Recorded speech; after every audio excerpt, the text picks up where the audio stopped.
again, my impoverished friends, the world's most penny-pinching dungeon master here again, with 2 more projects to save you some big-time gamer money. This episode is going to kick off a mini-series dedicated to the assortment of deadly fungi monsters in the monster manuals we all love. This week, I'm looking at 2 of the most well-known varieties of RPG fungi, the Shrieker and the Violet Fungus. Lots of good-looking miniatures for sale out there, but once again, prices for these mushrooms start at $1 each and go up from there. If you're wanting to populate a dungeon with the recommended number from the manual or a module, you might be spending at least $7 and maybe even more. That's just not good enough. We can get it done for a whole lot less than that. Let's talk about Shriekers first. Most of the artwork I've seen depicts these as fatty boy mushrooms, as about as tall as a dwarf with round vents on the cap that make the noise somehow. So the easiest way to get the body is to grab some of these. You can get a pack of these fairy garden mushrooms in the craft section of several stores, or you can order them online. Either way, they come roughly 10 for $1 or 10 cents a piece. They're made of styrofoam covered in a shell of thin plastic and come on floral wires. All we have to do is snip the wire off and save that wire for another day. Then we take the rest of the mushroom and glue it to a base.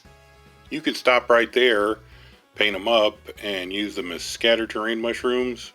You should have plenty left after you make some monsters, so they are great for making both. To make them into Shriekers, we need to add some noise holes. For that, I'm going to use tiny beads called spacers. These are inexpensive, easy to find at just about any craft store or online, and they come in plenty of styles that all look perfect for the job. I'm using 5mm size beads for these, which is probably about as big as you should go. You can go smaller and they'll look fine, but if you go bigger, I would suggest using just a single bead stuck on top to represent the noisemaker.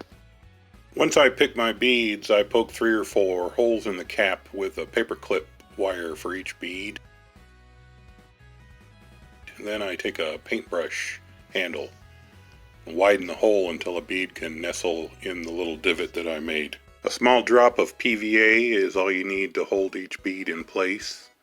And once that glue is dry, that's it. Prime and paint however you like. And here's our Shriekers giving a dark elf some grief. So that was 10 pennies for the mushroom, a penny for the base, and a penny for the art supplies. So 12 pennies or 8 Shriekers for $1. Now we can move on to the Violet Fungus. You can use the exact same mushrooms that you use for the Shriekers to make Violet Fungus. However, I want to show you an even cheaper way to make toadstools for your dungeons, and these could be used for Shriekers also if you wanted. These are some buttons that I harvested from old coat. These things are great because they usually have a dome shape and oftentimes have an interesting texture, especially buttons made for ladies' coats. If your grandma has a button box, you can distract her with some fancy ninja tricks you learned from the Chinese cartoons, and then harvest all the buttons you need for free.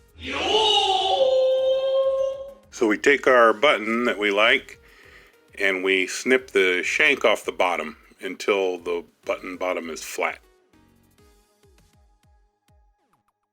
When it's flush, you want to get a single pony bead for the trunk, and all you need is a drop of glue to hold it in place.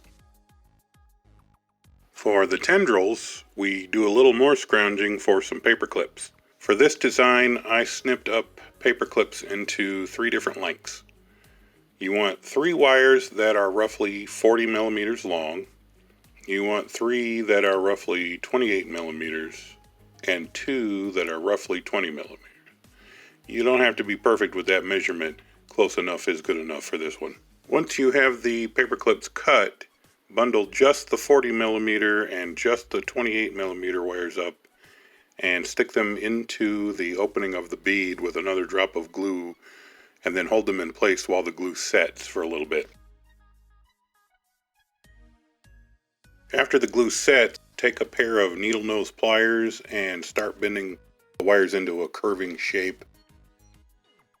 The longer set will act like legs, and the shorter set will hang loose like a jellyfish. You can give those more gentle curves. When you have that how you like those, take the other two 20mm wires you have left and bend those into an S shape. You can glue those two to whatever side of the body you think is the front, and they'll sort of act like attacking arms. And when everything is glued and bent and based in the right shape, prime that and paint that. And here's a look at our finished model, ready to slap that drow around. If you were a good scrounger, the button was free, the paper clips were free, and that means just a penny for the base and a penny for the art supplies. So 2 pennies per fungus, or 50 for $1. Well, I don't think that Dark Elf is going to make it this time. Some of you might be thinking you can use variations of these for a sci-fi game, like aliens in a planet exploring game, or maybe some kind of mutant in a Fallout type game. Well, yes you can. Just about every miniature I show you how to build will fit in nicely with a huge variety of genres. So even if you don't play fantasy games, I'm sure many of the things I make will find a place in your game, depending on how creative you are. Next week I'll be showing you 2 more monster fungi for your games.